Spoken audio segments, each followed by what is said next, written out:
Miren, para que no quede ninguna duda, yo los compré y los leí. Perdón. Es al revés. Perdón. Es este así y este así. Ahí está, los vi a los dos. Linder Spielmann. Los libros recomendables y vamos a hacer un ping-pong. ¿Cómo no? Comienzo con vos porque fue el primer libro, el de Juliana, que salió a las librerías.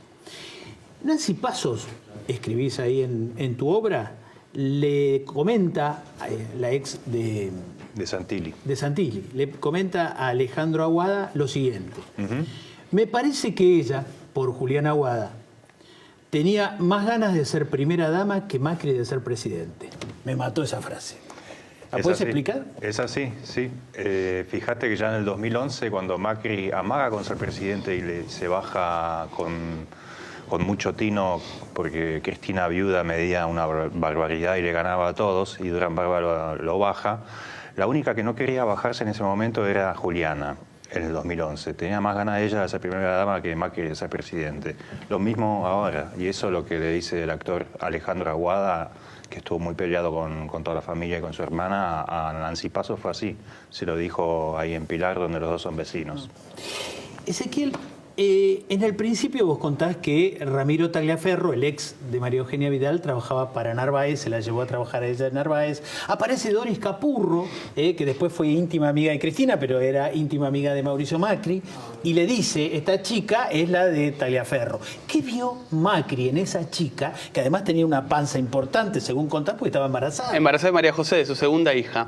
Yo creo que vio en ese momento ya la mezcla entre la persona técnica. Ella va a presentar el Plan Nacional de Desarrollo Social, imaginémonos, año 2002, plena crisis, Horacio Rodríguez Larreta con su fundación, entonces empieza a presentar, Horacio Rodríguez Larreta vende los planes, es decir, los desarrollos de cada área, entre ellos desarrollo social, dentro de la Fundación Sofía. En ese contexto cae María Eugenia Vidal, embarazada de María José, su ex marido ya trabajaba en la Fundación Creer y Crecer, y cuando Macri la ve, yo creo que vio la mezcla entre una mujer bastante sólida técnicamente, porque es una presentación clásica del PRO de PowerPoint, los programas que se usaban en ese momento, y además vio esa cuestión maternal, todo mezclado en ese momento, algo que después se explotó claramente en la campaña electoral, ¿no? El costado maternal mezclado por la cuestión técnica política.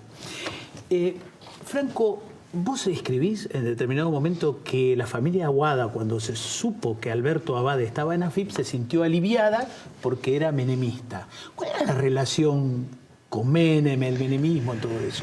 El papá de Juliana, Abraham Aguada, a quien Menem le decía el Chapulín Colorado, por el famoso personaje, era amiguísimo. Jugaban al golf todos los fines de semana, viajaron juntos al Sahara. Y Juliana era amiguísima de Zulemita Menem, dato desconocido. Iban juntas a bailar, eran parte de las hijas, digamos, del poder. El primer novio de Juliana, justamente, viene de ahí. Era un chico que salía con una sobrina de Carlos Menem, con Amalí Menejem, la hija de Abdo Menejem, el funcionario de Aerolíneas Argentinas.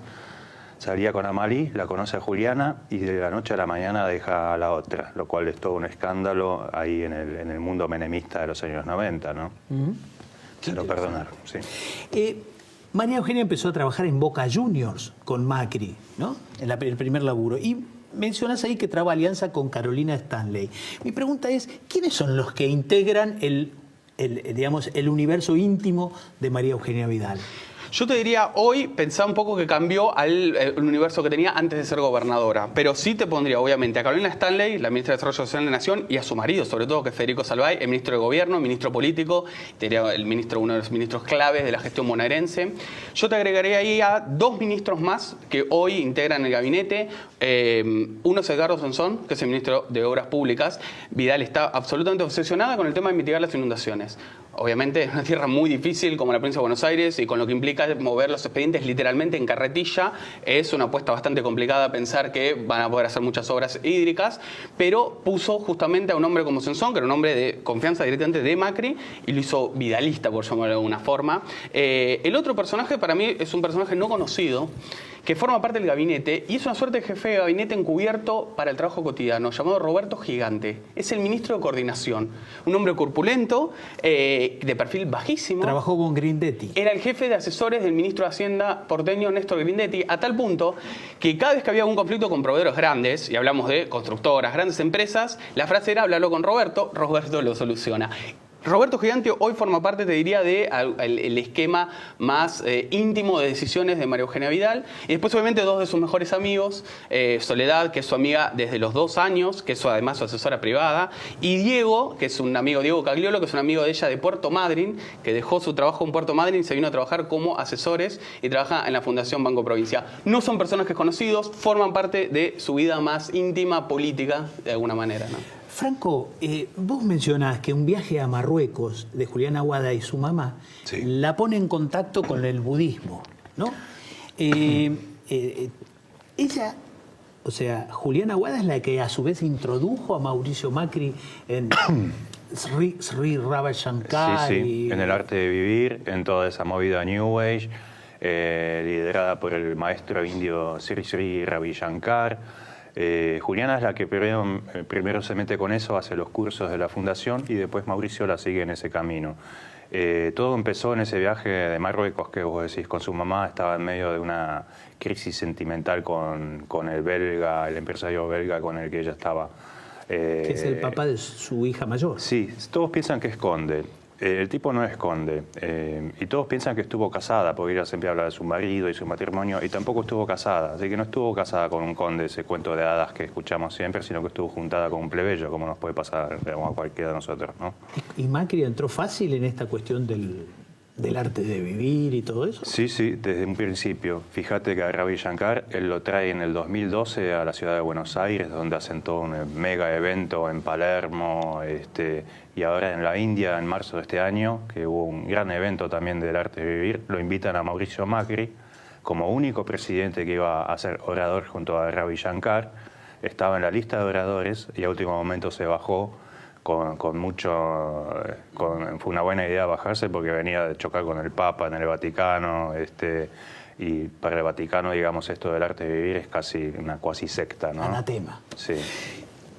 El parque indoamericano, según lo que mencionas en el libro, es una crisis clave en la carrera política de María Eugenia Vidal. ¿Por qué?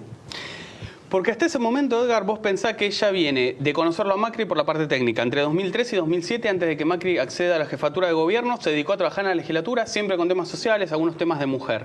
Ella asume 6 meses más tarde, porque tiene a su hijo Pedro, en octubre de 2007, en septiembre. Y durante los primeros años de ella como ministra de Desarrollo Social, tenía un perfil bajísimo. Casi no se la escuchaba, no tenía perfil mediático. Cuando ocurre lo que ocurre en el Indoamericano en diciembre, ella, como ministra, se empieza a poner a cargo del operativo para intentar solucionar el tema, inclusive en los diálogos con los funcionarios del Gobierno Nacional. En un momento, diciembre de 2010, el Gobierno Nacional kirchnerista era muy poderoso, con lo cual, obviamente, negociar con ellos no era sencillo. Y hay una famosa reunión, un sábado a la mañana, en diciembre, donde ella identifica, fueron todos los referentes sociales a la Casa Rosada, eran 15 aproximadamente, y ella va con Macri con Larreta, enfrente tenía a Aníbal Fernández, a Florencio Randazzo y otros funcionarios nacionales, Parrilli y Carlos Zanini también, y ella nombra por nombre de pila a cada uno de los dirigentes sociales. Fue clave el parque indoamericano en el sentido de que la puso a la luz pública, ella empieza a tener un perfil más alto, se hizo cargo como vocera de las crisis y yo creo que fue determinante para que ella después sea elegida candidata a vicejefa de gobierno. Yo creo que una cosa sin la otra hubiese sido difícil de desentrañar, de pensar cómo llegó a vicejefa si no se hubiese puesto al frente de la crisis del parque indoamericano, ¿no? Franco, Antonia, Sí. la hija de Macri y Juliana, jugó un rol importante en el marketing de Macri. Decisivo. ¿Eso fue planificado o fue casual? Eso fue una decisión de los padres desde el minuto 1. Antonia estaba naciendo, estaba con el cordón umbilical y ya Macri había subido la primera foto de Antonia a su Facebook. Ella es el principal caballito de batalla electoral que tuvieron. Es un arma de marketing claramente, se saca fotos con la boleta del PRO, con la boleta de Macri en el sillón de Rivadavia. Te digo más, la han llevado con fiebre en plena campaña a lo de Mirta Legrand, Juliana le dice a Mirta, se levantó con fiebre, Antonia, pero tenía ganas de venir a verte, así que te la traje. Mirta le dice, pero escúchame, ¿tiene fiebre la nena? Sí, sí, pero tenía ganas de verte, así que te la traje. O sea que es una nena que a los 4 años ya toma decisiones por sí sola, ¿no? Me acuerdo que una vez un periodista le preguntó a Macri, ¿por qué tanta exposición de Antonia y tan bajo perfil de los otros hijos, ¿no? De Valentina, que es la de Juliana, y de los otros 3 mayores que Macri tuvo con su primera esposa? Y Macri le dijo, mira, Antonia es menor de edad, y mientras sea menor de edad decido yo. Tiene 4 años, hasta los 18 le faltan 14 años más, así que tenemos 14 años más de campaña de Antonia, por lo menos. Espectacular, espectacular. Da la sensación que María Eugenia ocupa espacios que antes ocupaba Michetti en el universo del PRO. ¿Cómo es la relación entre María Eugenia Vidal y Gabriela Michetti, que fue la primera persona en quien Macri pensó en mandar a la provincia de Buenos Aires y ella rechazó, como se sabe, ¿no? En La otra hechicera yo lo pongo con una metáfora de sube y baja, ¿no? A ver, ellas se cuidan mucho de no hablar mal una de la otra, ¿no? En general cuando hablas con ellas, pero de todas formas, Edgar, una de las primeras cosas que dijo Vidal, ni bien asumió como vicejefa de gobierno, es yo voy a trabajar de vicejefa. ¿Por qué? Porque Michetti no solo estuvo ausente los últimos 2 años, porque fue candidata a diputada nacional, sino porque los primeros 2 años no iba a las sesiones de la legislatura porteña. De hecho, se aprendió Vidal en los primeros días en los cuales asumió todo el reglamento de la legislatura porteña, que es un bodrio de 75 artículos, un absoluto bodrio, se lo puso a estudiar, se lo estudió entero para poderlo tener presente, para diferenciarse. Y la segunda diferenciación, sin dudas, es esto que vos marcás, Edgar. Durante todo el 2003, principio de 2013, intentaron convencer Macri en persona a Gabriela Michetti para que sea candidata en la provincia. Y cuando hacen ese acuerdo realmente bastante pobre con Sergio Massa en el 2013, Massa hace una gran elección y se quedan sin candidato, que Vidal acepte el designio de Macri, no como una voluntad propia, sino porque realmente se lo estaba pidiendo su jefe político, nadie pensaba a fines de 2013 y durante todo el 2014 que Vidal podía ser gobernadora. Yo creo que ni ella lo pensaba, Edgar. Pero en ese sentido, que ella le haya dicho que sí a su jefe político, también marcó, te diría, una diferenciación grande con Gabriela Michetti. Y lo último, un datito que hay en La otra hechicera, una cartera que le regala Gabriela Michetti a Vidal para la campaña de 2011, que según tengo entendido, la gobernadora, en ese momento candidata a vicejefa, lo usó los primeros meses, pero hoy descansa, me parece, en algún armario. Franco, bautizarse a los 40 años. Cuando Juliana toma la decisión de bautizarse al culto católico apostólico romano, Sí, ella ya estaba también en el arte de vivir previamente. así es. ¿Por qué hace esa conversión? ¿Forma parte de esa primera cuestión que hablamos del deseo de ser primera dama? ¿Es una conversión de otro tipo? Tiene que ver. Tiene mucho que ver un dato que ocurrió el año anterior a esos 40 años de ella. El año anterior a que ella se bautiza, llega Bergoglio al Vaticano. Es la papamanía, la manía Francisco. Ella lo ve un par de veces con Macri en esos meses. Siempre termina llorando, lagrimeando, emocionada. Así que hay algo de sentimiento auténtico y también hay un cálculo político en cuanto a que vos querés ser primera dama, tenés que, digamos, no estás obligada, pero queda bien que estés bautizada, ¿no?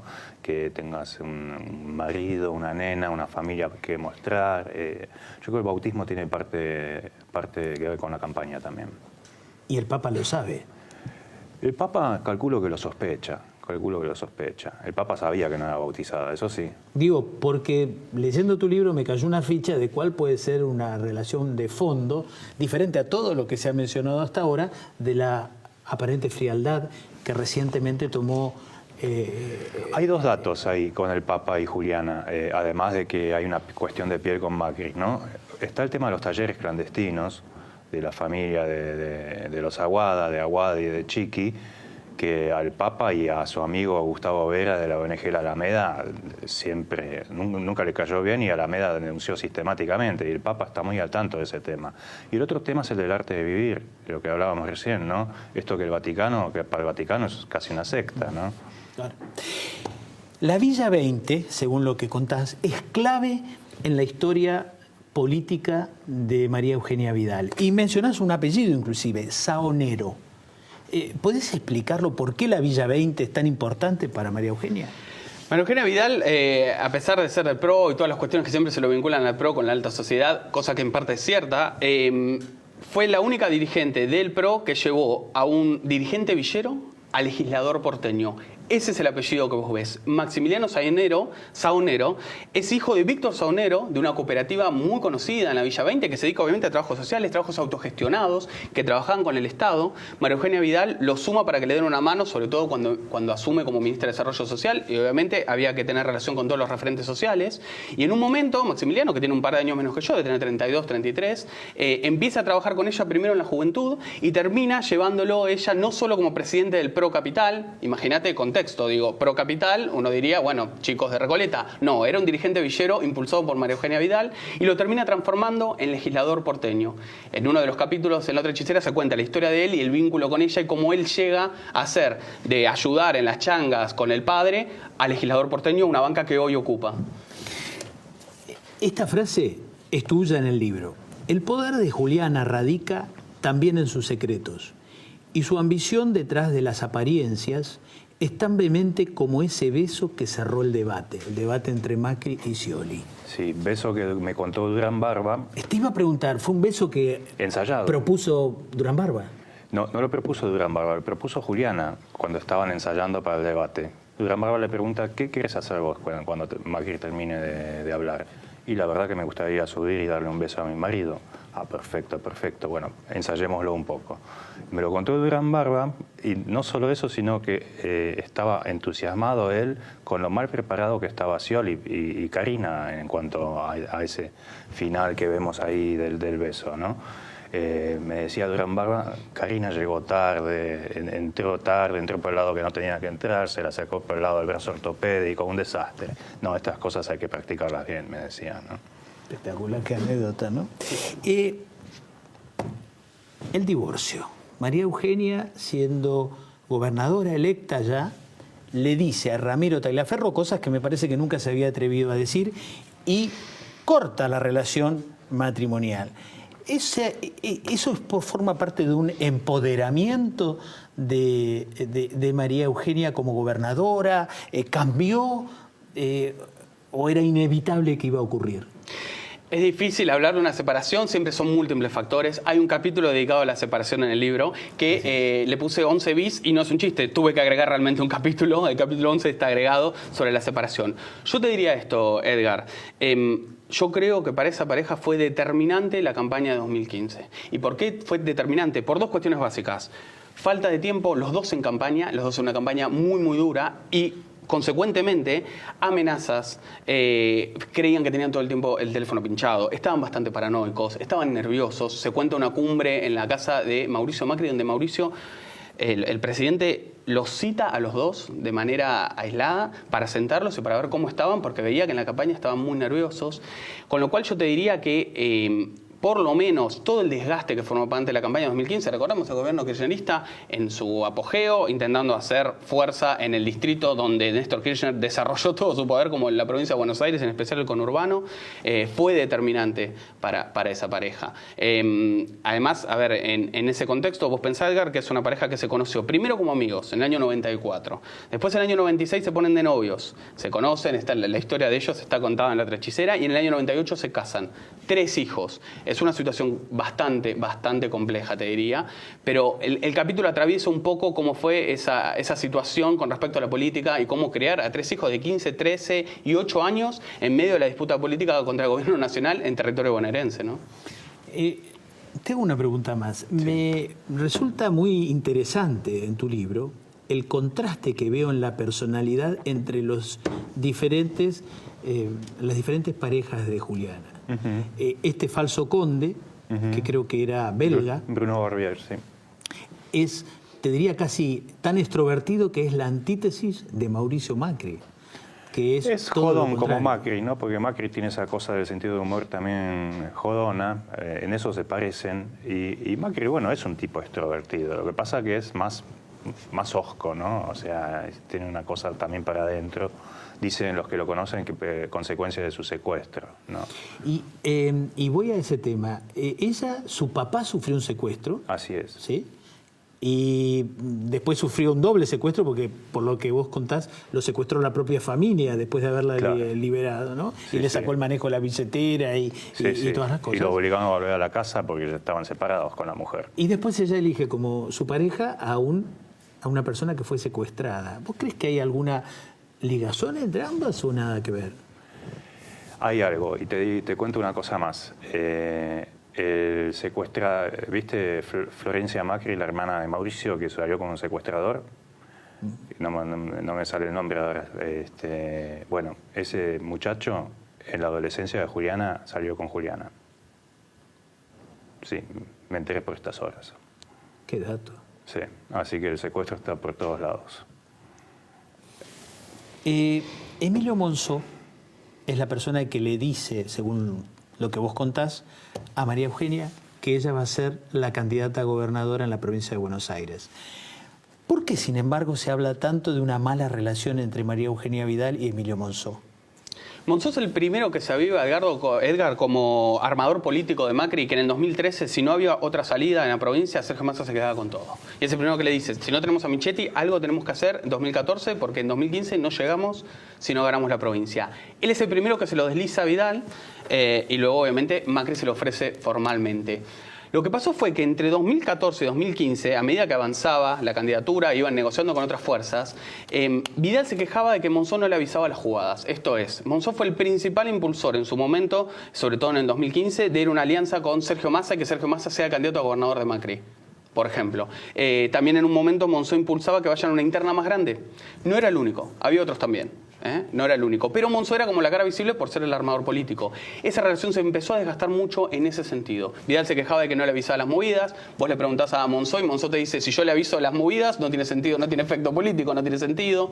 Con lo cual se fue desgastando ese vínculo y yo creo que hoy todavía sigue bastante desgastado, a pesar de que Monzó es el titular de la Cámara de Diputados, nada más y nada menos, y ella la gobernadora, ¿no?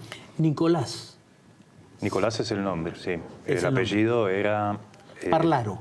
Exactamente. Nicolás Parlaro. Exactamente. Él fue el secuestrador de... Sí, cuando salió con Juliana todavía no era secuestrador. Era claro. un tipo que hacía, digamos, relaciones públicas, eventos en boliches, esas cosas. Les agradezco a ambos nuestros reconocimientos. Muchas gracias. Gracias, Edgar. A ver, vamos, estos son para nuestros... Para el sorteo. Para el sorteo. Aquí están. Ahí llega, ahí va. Pero rápido, rápido porque esto se va al toque. Creo que hoy mismo se va. Gracias a ambos, muy buenos laburos. Los felicito de colegas a colegas. Gracias. Muchas gracias. Catopodis, peronismo, enseguida.